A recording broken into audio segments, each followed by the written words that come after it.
Taxes on real property. This chapter is actually one of my favorites. I know I'm kind of a geek like that. I love the mathy stuff, but also this one's interesting to me because I like to see how the government just kind of keeps putting their hands in our pockets and dipping into our savings accounts.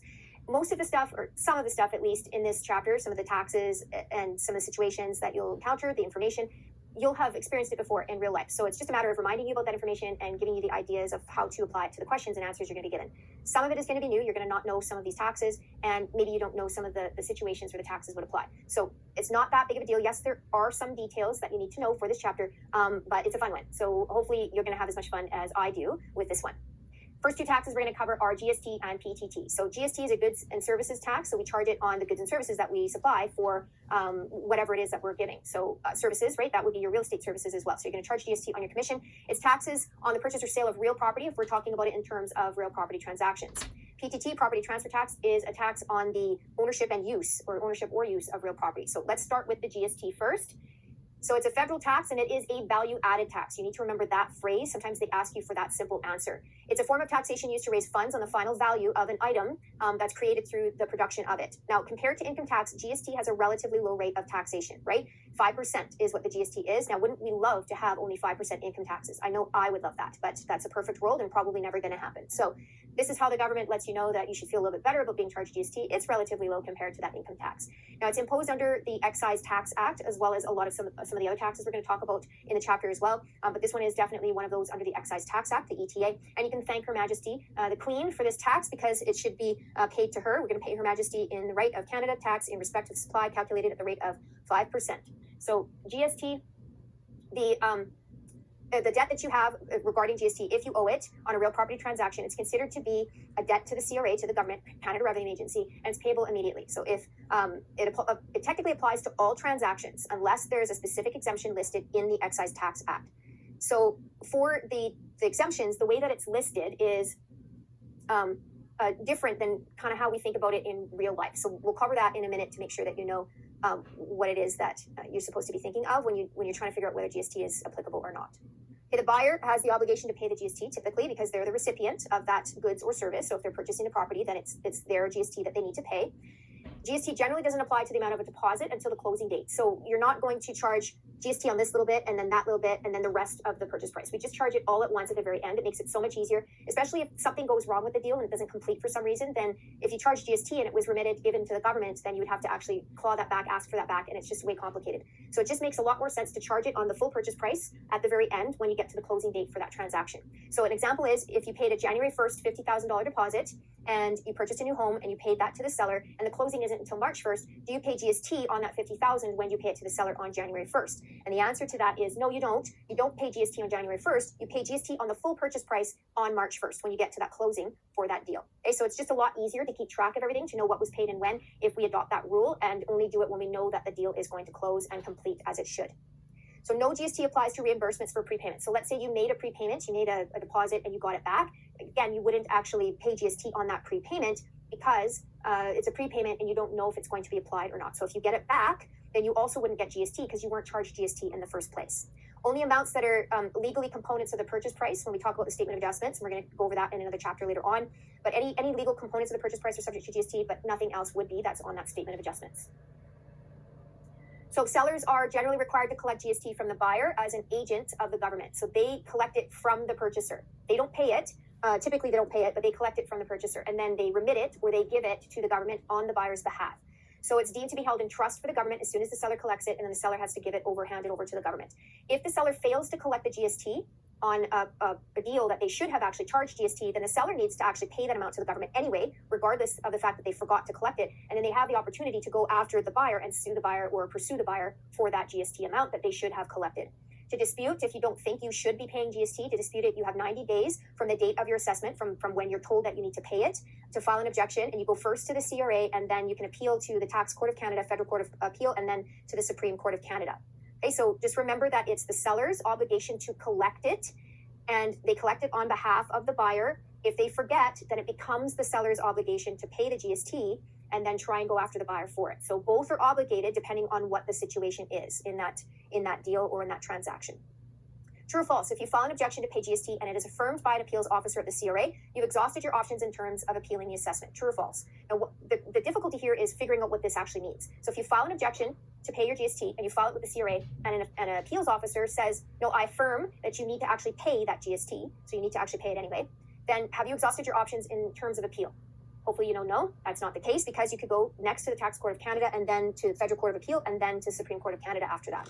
And remember, we're going to the federal, right, and Federal Court of Appeal and Supreme Court of Appeal, not BC Court of Appeal and not BC Supreme Court, because this is a federal tax. Okay, so keep that in mind when you're thinking of the appeal process for your federal GST tax. Okay, so self-supply rule, you can trigger this self-supply rule. What is this all about? If you have a builder or tenant that moves into your new build, so either you build it and move in, or you build it and you have a tenant move in, then you actually trigger what's called the self-supply rule, and they say, well, you're building it for yourself, for your own purposes, and so now you, as that builder, you need to pay the GST, and you can't charge the person who would come and purchase that property from you later on, because now you're actually using that goods or services right away. Okay, so whether you're living in it or whether you have a tenant living in it, it makes no difference. You still trigger that self-supply rule. Example that we have here is Reed has built a home in Victoria, which is yet to be occupied as a place of residence. He decides to move to Calgary for a few years and rents up the home for a 3-year term to his friend to live in while he is out of the city. And they ask you true or false. The move in by the long-term tenant triggered the self-supply rule, and GST is owed by Reed on the property. So hopefully you know that is absolutely true. Okay, absolutely 100% true, because the tenant moving in did trigger that self-supply rule. Okay, so it makes no difference on whether the individual built the home for resale or not. If you move into it, or if you have a tenant move into it, even if you intended to resell it and you were going to charge the buyer GST, if you trigger the self-supply rule, you cannot charge any buyer's GST for this property. Okay. What about if they change the phrase here? What if they change the question about this? They say, Reed triggered the self-supply rule under the Excise Tax Act, and he owes GST on the property and will also be responsible for collecting and remitting GST upon the sale of the property. Now, the first part is true, but the last part is false, because this implies that Reed is going to go and collect the GST from the buyer once he sells. And if he triggered the self-supply rule, that means he needs to pay the GST, and he can't pass that GST cost onto a buyer later on. Okay, so make sure that you're reading the answer choices, the questions really carefully, so that you know what's happening in that question so you can answer correctly. Parm is purchasing a new home and pays a $75,000 deposit to the seller on March 15th. The closing date for Parm's purchase is July 1st. What are Parm's GST obligations? Parm must pay GST on the $75,000 deposit as soon as she pays the deposit on March 15th. So hopefully you remember that one is not true, because you don't pay GST on deposit amounts. You pay GST on the full purchase price at the closing date. So 2 is also not correct, because Parm is required to pay the GST, so that never required is the false part. Just not right now, and it makes no difference whether it's commercial activity or residential activity or whatever, you still have to pay the GST. Okay, so Parm must pay GST on the $75,000 deposit once the closing occurs and when the full amount of the sale price, including the deposit, becomes taxable. Absolutely, that one is your true, correct answer choice. Parm is not required to pay GST on the purchase, as new homes are always exempt as provided for in the Excise Tax Act. So that's not true. Typically, new homes, you do charge GST on them, but we're going to talk about how you figure that out in a few minutes here. True or false, if the seller receives an assessment from the Canada Revenue Agency for the amount of the GST after failing to collect it from the buyer, the seller has lost his or her ability to pursue the buyer for the amount of the tax and will be held fully liable for that amount. True or false? So that's false, because the seller can pursue the buyer for that amount. They still need to pay it, because they now have the obligation to pay. They failed to collect it, so they would still pay it, but they could actually pursue the buyer for that 5% GST.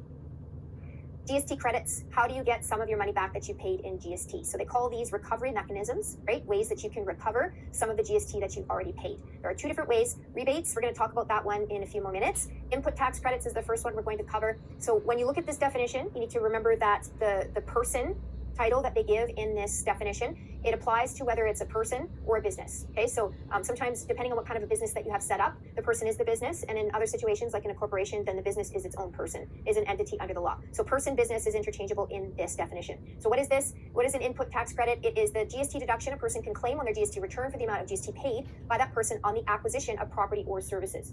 So what is this input tax credit all about? It's basically a balance. Okay, so if I have a certain purchase that I've made that I need to pay GST on, if I've already paid GST, then I'm going to balance that out and subtract it from what I'm owing so that I only remit what I need to. Okay, so it's kind of like you've already done something, right, through another action. What am I talking about here? Well, let's say you had this yummy bakery that you're running, and you're making all these wonderful things, and you've got so many sales every single day, so much sales that you collect $10,000 of GST every single day on sales. Now, what do you need to do with that GST money, the $10,000? Well, you've got to give it to the government, right? It's theirs. It's not yours. It's the Queen's. It's theirs. So you need to give that GST to the government. But what if you've already paid GST for some things, right? You don't need to pay the GST on all the sales. You can add up all the GST that you've already paid on the other items related to your business to produce those yummy, cheesecakes and flans and meringues and tarts and all those kinds of things For you to sell those and make that GST to give to the government, you had to buy the ingredients, the eggs and the flour and the sugar and all that kind of stuff. So you might as well take the GST that you've paid already in buying those other ingredients and subtract it from the $10,000 that you would need to give over to the government. So if you paid $2,000 of GST buying all of your ingredients and services, cleaning services, all that kind of stuff, then you would take off, subtract that $2,000 from the $10,000, and then you'd only need to give $8,000 to the government. And we call that an input tax credit. That whole situation, that whole scenario is called an input tax credit. Okay, so commercial real property transactions, the buyer is responsible for reporting the GST. The seller in that situation wouldn't collect because you know the business is going to have some of these input tax credits, and so they would self-report on that GST. That's what we call it, self-reporting or self-assessing. Rebates is the other one. So this is where non-businesses can go, and these are the ways that they can recover some of the GST that they've already paid. So this is a form of tax recovery that allows a non-business to recover GST paid with respect to certain transactions. So individuals that are entitled to the rebate, you have to actually fill out the application, fill out that rebate form application, and then send it in within 2 years of the purchase. CRA has the power to audit and assess buyers and sellers in regards to GST amounts. So if they, say, no, you need to pay, then you've got to actually pay it, even though you think you shouldn't. So again, like we said, to dispute GST, you still need to pay it to the government. But if you want to dispute it, you have 90 days from the date of your assessment to file the claim with the CRA, to file that dispute with the CRA. And then if you want to take it on and continue on, you can go to the Tax Court of Canada, Federal Court of Appeal, or Supreme Court of Canada. Okay, so this is for non-businesses, these rebates. So the new housing rebate applications are what you're going to fill out for this one, and they're commonly audited to make sure that people actually meet the criteria that's listed in them for you to be able to claim that rebate. So even if it's granted, if it's audited and it's been found that it was granted to you under false pretenses, like you didn't meet the requirements but you said you did, then they can say, no, you still need to pay that GST. Okay. The one key thing that is about these rebates is that the property needs to have been your primary place of residence. So it has to be your principal residence. And that's what most often the criteria that people fail to meet if they're trying to get rebates for properties that they're not actually living in. Okay, so take a breath. I know this is weird. I know this is a lot of information here, but we're going to get through this together. Okay, so remember I was saying, how do you know whether you need to pay GST, right? Basically, under that Excise Tax Act, for you to not pay GST, your purchase of that goods or service needs to be listed as an exemption specifically in the Excise Tax Act. Now, I'm going to tell you something that's probably going to surprise you. Technically, used residential property sales are not listed as an exemption in the Excise Tax Act. And you're thinking, well, that's pretty weird because nobody ever really pays GST on used properties, right? You go to buy a condo or a house and it's been lived in for 10 years, you don't pay GST on that. So it must be listed in the Excise Tax Act as an exemption. It is not. So please don't think that that is listed as an exemption. What the exemption is and how it's listed is whether you're a builder or not. So the exemption is for people or persons that are not a builder. That is the exemption. So if you are selling a property that you lived in and it's been your principal residence, or you didn't build it, you didn't substantially renovate that property, then you're not considered a builder and you wouldn't need to charge GST to the buyer who comes to purchase it. If you did build that property, if you did substantially renovate that property, then you would need to sell it and charge GST on it. So then that would trigger you needing to collect it from the buyer. So you've got to be careful about thinking the wrong things. There is no exemption for used residential property sales in the Excise Tax Act. The exemption is if you're not a builder, then you don't have to charge GST and collect it from a buyer. Okay, so hopefully you know that. What's a builder? It's somebody who holds interest in a property when it's been constructed or substantially renovated. So make sure you remember that detail as well so that you can figure out whether the person is the builder in the story or whether they're not a builder in the story. Okay, so if you buy property, if you demolish the house that's on it, you build a new one, and then you sell it shortly after because you were a builder and you built that property brand new, then you're going to need to charge GST to someone who comes to purchase. Okay, now, how do we know in general what properties would be subject to GST and which are not subject to GST? So the idea of the residential complex allows us to have a general kind of a rule as to when properties wouldn't be subject to the GST. So what is the residential complex idea? Basically, it's a fancy way of describing residential properties. So residential use properties. So detached homes, condo units, strata units, townhouse, condo, land that is reasonably necessary for the enjoyment, right? Use enjoyment of the complex, so of that property as a place of residence. So what is that referring to? Let's say you take two lots and you merge them together and you have the house on one lot and you have just green space, garden and lawn, beautiful green space on the other one. Well, they're going to be looked at differently because of their different taxable situations. So the bare land might be taxed at GST, and the lot that has the house on it, that portion of the property now that it's merged into one, that might not be subject to GST because bare land, again, typically is subject to GST. Okay, so if it's a residential complex, if it falls in that category, in the definition, in that list, then it's going to be a case where the seller may be required to collect the GST, or it might not be. So if you're considered a builder and you've built a property, then, or you've substantially renovated a property, then you do need to collect that GST. So the residential complex includes all of these things. Now, what is excluded from residential complex? What is not considered to be a residential property? Hotels, short-term accommodations, short-term rentals, so properties that are being used for that. So that can be your bed and breakfast type properties. Airbnb can also have that fall into that category. And any assignments. So assignment fees are typically subject to GST because that's seen as a business transaction. Regardless of what kind of a property it is, the assignment is generally subject to GST. So these are all excluded from what is considered a residential complex. So what is considered in that residential property category.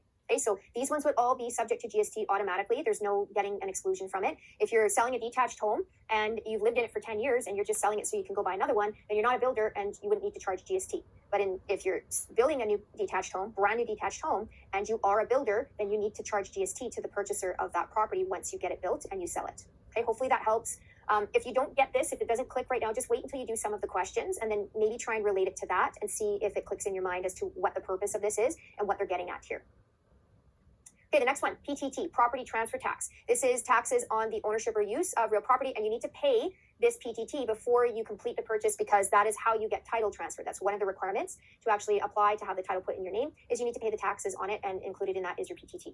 So PTT is a tax that applies to any transfer of an interest in property that is registered at the Land Title Office. So it includes all of these different things, and you should recognize all but a couple of them. You should recognize the fee simple interest, the life estate, and the Crown Grant references because we've covered those already. Agreement for sale and foreclosure we're going to cover in the mortgage law chapter that's coming up later in more detail. But agreement for sale is a vendor supplied mortgage, and foreclosure is when you've defaulted on your mortgage payments, you haven't made your mortgage payments, and now the bank is coming after you and wants to take your property away so that they can sell it. So what does this mean? It means PTT applies to all of these different things. So it also applies to a life estate as well under that life tenancy that we spoke about as being one of those significant interests in land.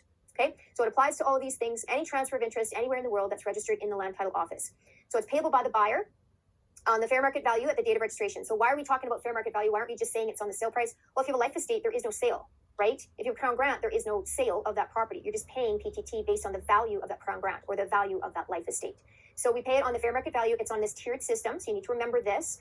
There is a video that shows you how to actually calculate it in your statement of adjustments chapter, your contract to completion chapter that's later on. So it shows you how to calculate, but this is an example here. It breaks down all the tiers for you to show you what you would get if you did that multiplication. So it's 1% on the fair market value up to the first $200,000. So you always charge 1% on the first $200,000, which is always $2,000. Then up to the next tier is 2 million. So from the 200,000 up to 2 million, that's another 1.8 million. You would need to charge 2% on that value because that's the second tier. So on 1.8 million, if you had a $3 million property, on the next 1.8 million, you would charge 36,000 because 1.8 million multiplied by 2% is 36,000. Then if it's a $3 million property, on the remaining $1 million from 2 million to 3 million, then we would pay 3% on that amount. So multiply 3% by 1 million and you get $30,000. So you add all of those up, and on a $3 million property, you would pay a final PTT bill of $68,000. Okay, and so when you get to higher property values, more than 3 million, there's an extra tier, a bonus tier, what we call, and you pay an additional 2% on anything over and above $3 million. So you don't charge 1% on the first 200,000 and then include it in the second tier. You've got to subtract it off. The second tier is never going to be $2 million. It's always going to be max $1.8 million. Okay, so hopefully that makes sense. Like I said, there's another video that shows you how to calculate with some examples, including the foreign buyer's tax, which we're going to cover in a few more minutes. Now, for commercial property, PTT is generally calculated in reference to all fixtures. So if there are some machines or equipment that are included with the sale, then you need to pay PTT on that. And then you may also be subject to PST, provincial sales tax, on that as well. The last point that you need to remember and you need to know some details about for this PTT is your foreign buyer's tax. So the foreign buyer's tax is charged on whoever is considered a foreign buyer, and they have to pay the basic PTT as well as an additional 20% on the fair market value of a property. Now, the reason why that it was introduced here in BC was because lots of Canadians felt that foreign interest in buying properties in Canada and in BC was driving up prices of properties and making it impossible or unaffordable for Canadians to purchase. And so the response to that, to try and fix the problem, was that the government said, well, we'll just charge an extra tax and hopefully it'll make Canadians feel like we're trying to, convince foreigners not to purchase because it's too expensive. So what does that mean? In that example that we just did, that we did the calculation for all three tiers for a $3 million home, if you were a foreign buyer, you would pay that $68,000 basic PTT amount. Plus on top of that, you would have to pay an extra 20% of the fair market value. And in this situation, it was $3 million. So what does that mean? It means that the total bill for a foreign buyer purchasing a $3 million home, they would pay $668,000 of PTT plus the foreign buyer's tax on top of that. So some cases, yes, that would, discourage foreigners from purchasing property here in BC and then leaving it vacant and not having anybody live in it, that kind of thing. But other countries, it's still cheaper for them to purchase property here, and so it may not dissuade, it may not convince people to, spend elsewhere. So pretty significant amount of cash, right? $668,000 on a $3 million property. That's a pretty significant amount for the government to collect in the form of taxes. So originally it was just for Vancouver, and then they extended it to some other areas of BC as well. So they extended it from the GVRD, so Greater Vancouver Regional District, to include Capital Regional District on the island, Fraser Valley, Central Okanagan, and Nanaimo Regional District on the island as well. So this PTT only applies to residential properties within these areas. It does not apply to any commercial properties. So that's another thing that happened with foreign buyers. When they saw that the PTT, the taxes were a lot higher on these properties, they stopped buying residential as much, and they just shifted to commercial properties. So, not really sure how effective that was, but it maybe just spreads it all around.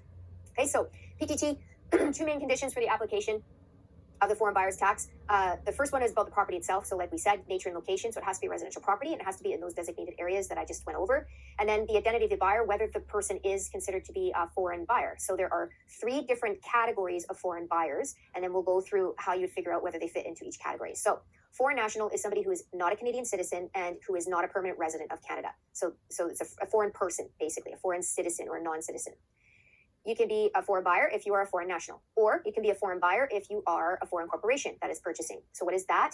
It is a corporation that has not been incorporated in Canada, so it is truly a foreign corporation, or it can be a Canadian corporation that is controlled by a foreign corporation that's not incorporated in Canada. So there's an extra layer there to say it's directly any company that's not incorporated here, or it's a company that's Canadian but is controlled by a foreign company behind the scenes. So that's another category of foreign buyer. The third one is a taxable trustee. So who is considered to be a taxable trustee? Anybody that is holding title for a foreign national or a foreign corporation. So you are the trustee, you're managing a trust that is for a foreign national or a foreign corporation, and the trust holds that title. Or you can be a Canadian citizen or a Canadian corporation that is holding title for a foreign national or a foreign corporation. So if this looks complicated or sounds complicated, you're right, it is. What is the moral of the story? What is the end result of this? You are not a tax professional. You are a real estate licensee. So you should not be giving your clients advice on tax issues and tax topics. You should be sending that client of yours to a tax professional so that they know exactly what their tax obligation is going to be when they decide to make that purchase and put that offer in and then go to completion. Okay.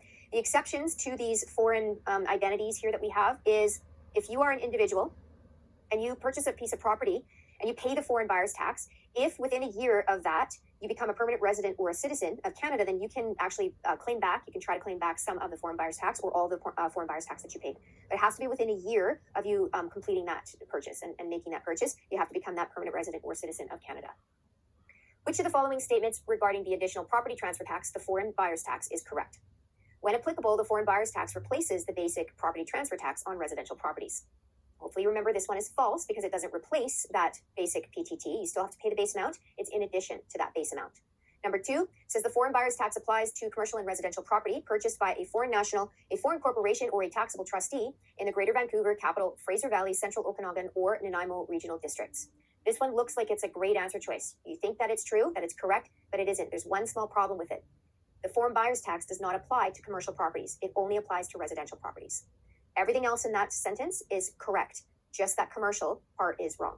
Number 3 says the foreign buyer's tax may apply to the purchase of residential property by a corporation that is incorporated in Canada but controlled by a foreign national. So this is our true answer choice. Number 4 is false because it says all residential properties will be subject to the foreign buyer's tax, and that's not true. It's only in those designated taxable areas that are listed there in answer number 2.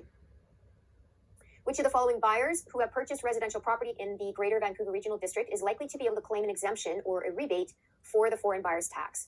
So number 1 says an American citizen who is living in Seattle and has purchased the land as an investment property. So that's not a way to get a rebate. It's nothing special about that. That is someone who is a foreigner, right? A foreign national. Number 2 says a citizen of the United Kingdom who purchased land in Vancouver while staying in Canada on a working holiday visa. She received status as a permanent resident of Canada 6 months after purchasing the home. This one is the way that you would be able to claim that rebate for PTT for the foreign buyer's tax that you already paid. Number 3, number 4, both not ways that you can get a rebate. So an investment company which is incorporated in Canada but operates under the control of a parent company in Brazil. So that is a foreign corporation. And a Canadian citizen who holds title on the property for a friend who is a Japanese citizen and is looking to move to Canada after finishing a 3-year work contract in Tokyo. So that would be a taxable trustee. How do you get your money back? How do you get some exemptions or reductions in your PTT? There are two programs that you can try and claim that under. The first one that we talk about is the First Time Homebuyers Program. So to be eligible for the First Time Homebuyers Program, you have to be a Canadian citizen or permanent resident. You have to have lived in the property for a year before the purchase. So that's generally, it's not always, it's the general rule. You can't have owned property anywhere in the world previously. So this is first time home buyers. It's for real and for true, the very first time only that you can use this and claim this. The property has to be the person's primary residence. It can't be for a market value of $500,000 or more. So it has to be for less than $500,000. And it has to be a half a hectare or smaller. So if you don't know what a half a hectare is, it is about 1.236 acres. So you have to meet all of these criteria before you can even apply under the First Time Homebuyers Program. So for this one, you can get an exemption. You can try and get your not be able to pay it. Or if you don't meet quite all of these criteria, so you meet the first three, it is your principal residence, but it's for $500,000 to $525,000, so just an extra $25,000 there. And if it's a little bit bigger than a half hectare, so if it's bigger than a half hectare, then you can actually still claim a partial exemption, not a full exemption. You can claim a partial exemption. Newly built home exemption program. This is the other one that you can try and apply under. So the buyer needs to be Canadian citizen or permanent residence. The property has to be your principal residence, and it has to have a fair market value of $750,000 or less. So there is a partial exemption for this one as well. So from that $750,000 to the $800,000 range, you can apply to get a partial exemption under this program. So when non-residents are selling property in Canada, there's some different sort of rules and procedures that happen. So non-residents of Canada that are selling real estate here, they owe income tax on the gain, the profit that they make from this sale. So if they purchased a property for $500,000 and they're selling it for $600,000, then that $100,000 difference is treated as income and they have to pay income tax on that amount. Now, if the seller's not a resident of Canada, then the buyer is supposed to withhold 25% of the gross proceeds so that it can cover the income tax that might be owing on this.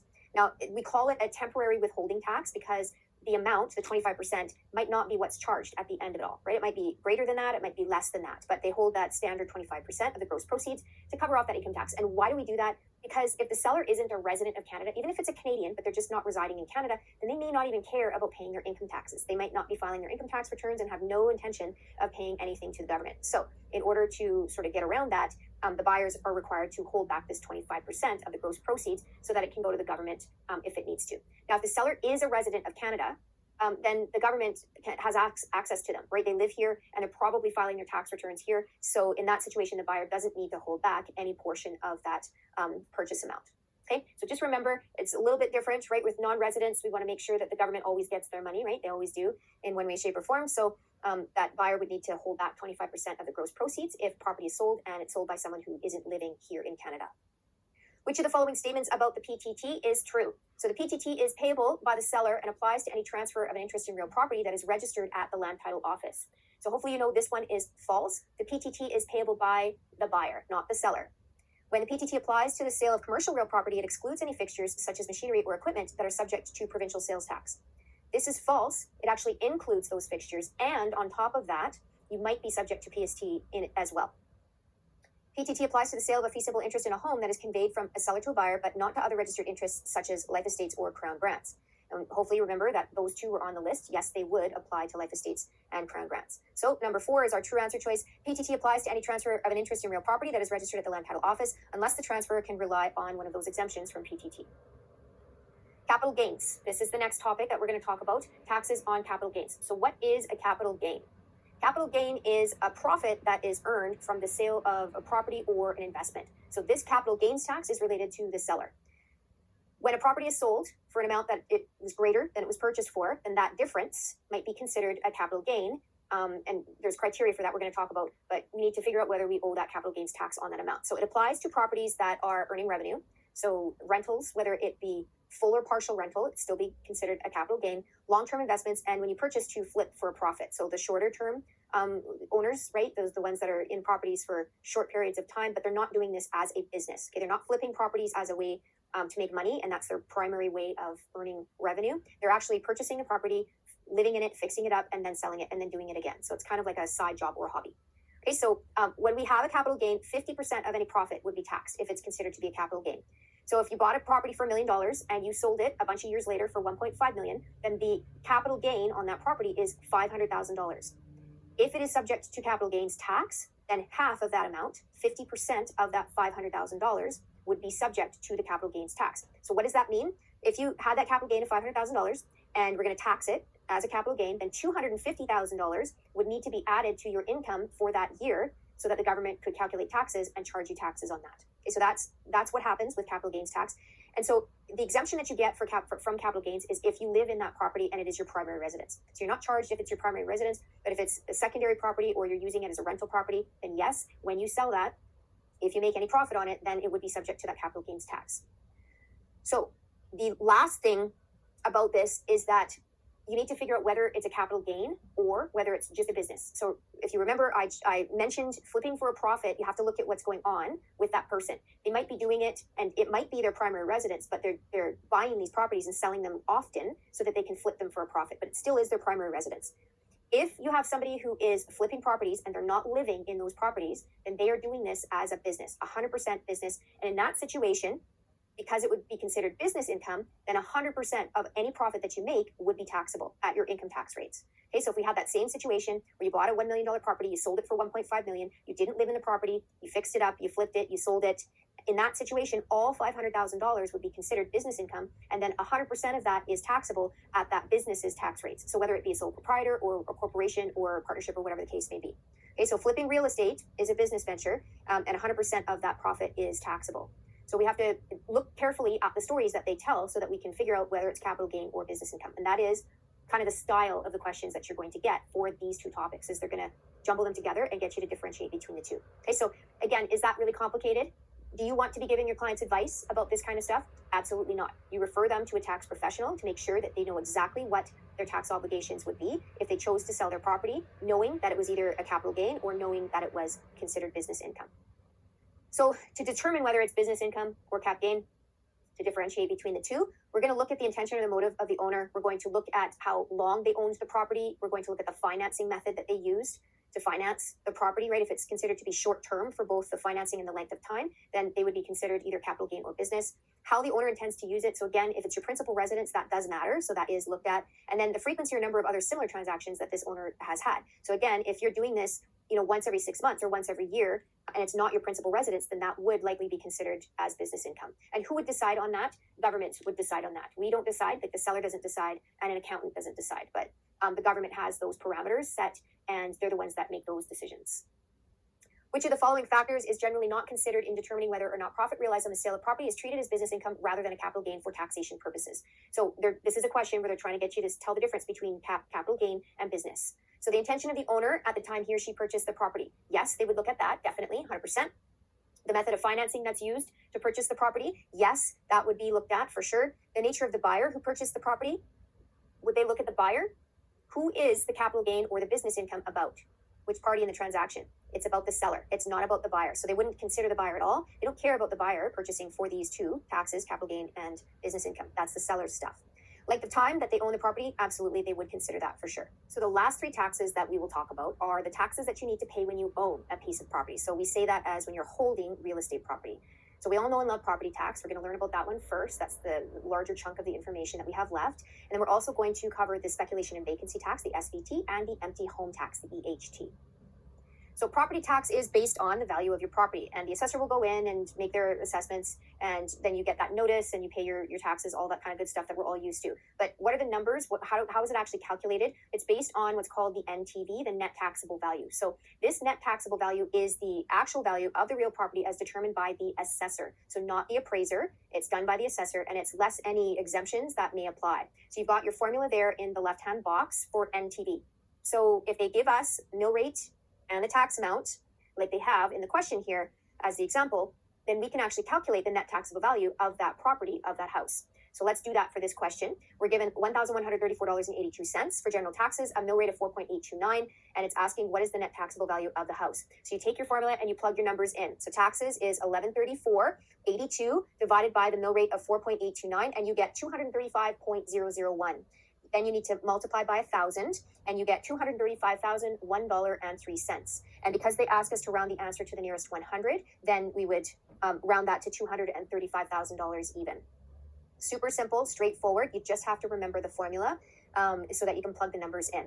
Now, what about that mill rate? We use the mill rate, but we need to explain what it is. So mill rate is the tax rate that's applied to each $1,000 of the net taxable value. So they're kind of connected that way. So that's why we take, in order to figure out our taxes, we take our net taxable value, and for every $1,000, so we need to divide that NTV by 1,000 and multiply that by the mill rate. So super simple question as well for this one. If you own a house in Vernon and the taxable value of the property is $450,000 and that mill rate is 5.41, then we would take these numbers and plug them into that formula. So the NTV is 450,000. You divide that by 1,000 to figure out how many 1,000s are in that property's value. So there'd be 450 in that property. And then you multiply that by 5.41 to get the tax amount of $2,434.50. Okay, so you just remember the formulas. You don't need to really make it any more complicated than that, and you just plug the numbers in when you get questions like these. Again, you should love these questions. This is like they waste this question because these are super simple. If you remember the formula, then you've got a guaranteed 1 point for your exam because you know you can calculate these ones. Okay. Property tax system is complicated. We have to go to all of these different pieces of legislation to know what our rights are and to know what our obligations are. So there isn't one piece of legislation. There's no one definitive source for us to go and get a good description, a comprehensive description of our tax system in this province. Okay, so we go to all of these things to know, how much do we owe and what can we not pay, all of those kinds of good things. Okay, which one of the following statutes affects the real property taxation system in BC? So on that list, we had the School Act was one of them. Which one of the following statutes in BC provides a comprehensive explanation of the property tax system? So which one statute? There isn't one statute. So number 4 is the answer. There isn't one single statute that can explain everything completely. We have to go to all of those ones that we had on the list. Now, who pays property taxes? Owners pay property taxes. So anything that is described as or disguised as ownership would pay. So owners of fee simple interest, owners of a life estate, owners of an agreement for sale, which is a vendor supplied mortgage. So we're going to talk about that in the mortgage law chapter a little bit more. Tenant for life under a life tenancy, that is also considered to be an owner of that property, and any owners of improvements that are continuous improvements, continuous structures. So what do I mean by that? So let me tell you the difference between, if you're a regular owner and you own a residential property with a house on it, okay, you are the owner of that land and you are the owner of that structure. So you pay property taxes on the land and the house that's sitting on it. But what if you are the owner of a piece of property and you've got a pipeline running through your property and 780 other people's properties by the time that pipeline runs through? Does it make sense for you as the owner to pay tax on that structure that you don't own, that you don't have any control over, and you're not making money from? No, it doesn't. And it doesn't even make sense for you to be taxed for that structure when you would then need to claim it back from the pipeline who owns that pipeline, for instance. So what makes more sense is to do one calculation for that entire structure, and the government to directly bill the pipeline for that pipeline that's running through all of those properties. So that applies to pipelines, tunnels, bridges, roads, poles, lines, cables, all kinds of different things. You don't own any of those structures as the owner of that property. You just have that thing on your property because somebody else asked for it to be there. Okay, so the owner of the land, if it's a continuous structure, meaning it runs through multiple properties and it's not yours, then the owner of the land doesn't pay for the property tax there. It's the owner of the improvement that would pay. When you have a residential tenancy or a residential lease, then you don't pay for property taxes typically, 99.9999% of the time. You could, if you have a commercial lease, you could pay for property taxes as part of that commercial lease. Not always, but it is a possibility. And you have to remember that charities are not exempt from paying taxes. So they have abilities to reduce the taxes, but they are not exempt from paying taxes. So what values are taxed? The assessor bases their decision on the property itself. So where is it located? What is it being used for? Is there any rental or revenue potential in there? The selling price of the land, so the value of the land and anything that's on it, the improvements that are on it, so buildings, services, all of those kinds of things. And if you can't actually evaluate those improvements because you don't have any previously sold, you don't have much market information, then you may need to go and get the replacement costs done for that to at least add some value for it, even if it's not exactly the true value of that structure. We have also what we call economic or functional obsolescence. So it's based on the root word obsolete, which means outdated and old. So there still might be some value in it. It still might be usable, might be functional, but we're probably going to have a better option that's available. So a great example of that is if you ended up with the parcel from an old farm property that had the hand pump for water on it, you probably wouldn't go there to get the water to take your baths and get the water there to boil the water for kettle for tea. You would go and get it from the kitchen sink, from the taps inside and from the taps in the bathroom. Okay, so there is still function in that water pump. It still works. It still pumps water out. But it's obsolete and we don't use it for that anymore. So the assessor will still put a little bit of value on it, even if it's not a lot. Even if it doesn't really affect the property's value too much, they still have to consider it. The assessed value is the actual value. It's the market value of the fee simple interest in the land and any improvements that are on the land. So the assessed value, you have to remember, is very different from the fair market value definition. Okay, the assessed value is the actual value. So it's the value of the land and the improvements. The fair market value is the agreed upon price between sellers and buyers who are willing participants in the sale. So that is sort of a market driven amount. And that's why we have to name it something different. We say that it's the fair market value. Okay, so know the difference between those two so that you don't get fooled. Which one of the following factors state that an assessor may consider establishing the actual value of a residential property for tax assessment purposes? So which ones would the assessor consider? Which ones would they look at? Are they going to look at property insurance? Was that on our list that we looked at on the previous slide there? No, it isn't. So once we know A is not something that the assessor would consider, then we can knock off answers 1, 3, and 4, and we know that answer number 2 is the correct answer without reading anything else. So if you're that confident, right, if you know your stuff, then you can have it this easy for these kinds of questions. Economic obsolescence, yes, that was on the list, and replacement costs. Like we said, if there's not a lot of market information, you may need to resort to that to value those improvements. Outstanding balance of the mortgage loan is not going to be considered for a residential property, but it could be, probably will be considered for a commercial property. So make sure that you know that difference. We're going to cover some of the different commercial stuff and the appraisals and stuff like that in the appraisals chapters. Okay, so outstanding balance of the mortgage loan might be considered for commercial, but not for residential. Now, you need to know what split classification taxation is. So this is when a property has 2 or more uses within the same property. It doesn't make sense, and it's not really fair to charge at one tax rate if there's different uses, right? Whether you're charging at the lowest rate or the highest rate, it's not fair for somebody. So when you have different uses in a property, you charge each area as per its own tax rate. So an example for you guys is that if you have this entire building and it was all commercial, then you would just charge at that class 6 business and other rate for taxation. But if you had commercial, right, business stuff on the bottom and residential on the upper floors, then you would charge that class 6 for the bottom for the business, and you would charge class 1 residential for the top. Okay, so know the definition that's in the box there. A division of a property's value between 2 or more property classes by an assessor after considering and satisfying certain criteria. So you tax each at their own rate and they don't get overcharged or undercharged. So we go back to this now. We talked about the decisions that the assessor makes, and we talked about the assessed value. Now we're going to talk about when they come to that evaluation, when they come to that final number. When is it from? What date was that property that value? And we have this strange phrase that you need to remember, that